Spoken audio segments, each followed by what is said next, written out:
Hello, this video is for anybody just starting or keen to dive into Marathon, and will cover a few of the main pains that will hopefully alleviate your onboarding experience and make it a bit easier.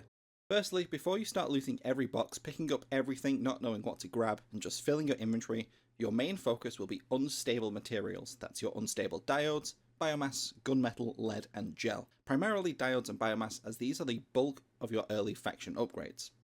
On top of that, when you have gone through all of these upgrades, you can exchange them for healing items and more common ammo types, without having to spend any credits, so having them in droves will go a long way in saving you credits down the line. As for where you will find these materials, they are quite common and they can just be lying around as well as in any lootable objects, and if you're looking for any one specifically, not just these unstable materials, but any material, at any given time, you can hover over the material in the upgrades tab itself and it will show you where to look for it. Additionally, the one last thing on the materials subject, if you want to track a material, not only would the POI on the map it comes from be highlighted with an eye icon, anytime you open a container and it has that material, just before it shows, it will show an eye icon itself, and you know what to grab first. To follow up from this, factions. Now these are essential for your vault space upgrades, and trust me, you will need it. Your core run upgrades that also come from faction upgrades will work passively across all runner shells, and it'll get you more out of each raid.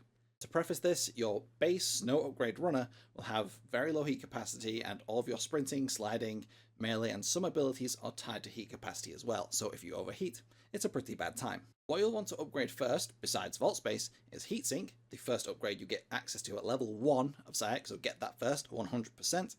Quick vent, the first upgrade is accessible at level 4 of SciEx. Safeguard and restore, they are single upgrades at rank 1 and 3 respectively of Nucal. And Flex Matrix, the first upgrade is at rank 3 of Mida.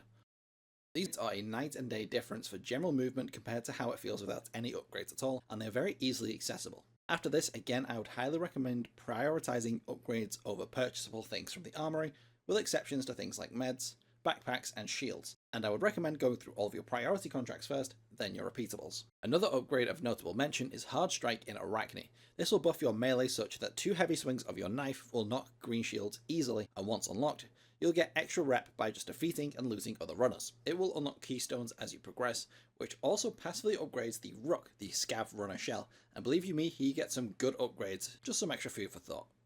Now, this is going to sound really silly, but people are spending way too much ammo in runs, especially early, as well as meds, and it can be alleviated very easily. For ammo, don't blast every UESC drone you see. At least up to green shield solo, or if you're in a group, even up to blue shields, just use your knife. It's so strong, makes less noise, and saves you a ton of ammo. As for meds, now you will see plenty of depleted healing items lying around on your runs. If you have green patch kits and shield charges, don't waste them, especially if you're out of combat.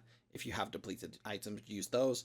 Especially for shields, because a single depleted shield charge will fill 1 full bar of shield. Also, if you've only really lost like 5% of shield or health and you don't have any depleted meds, unless you feel you really need them to engage in a fight, I wouldn't waste them at all.